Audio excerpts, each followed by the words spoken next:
మిథున రాశి వారు జ్యేష్ఠమాసంలో అద్భుతమైన విజయాలు సాధించాలని కోరుకుంటూ గ్రహదోషం తొలగి ఒకవైపు కుజదోషం తొలగి ఉన్నత విజయం సాధించగలగాలి అన్నట్లయితే రాశాధిపతి బుధ భగవానుడు వ్యయంలో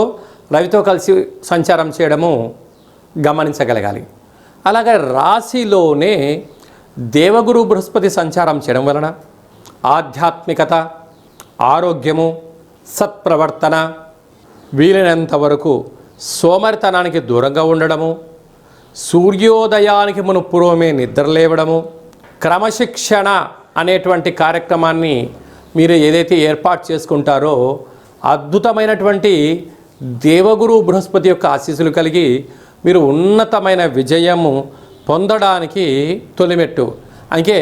మాతృదేవో భవ, పితృదేవో భవ,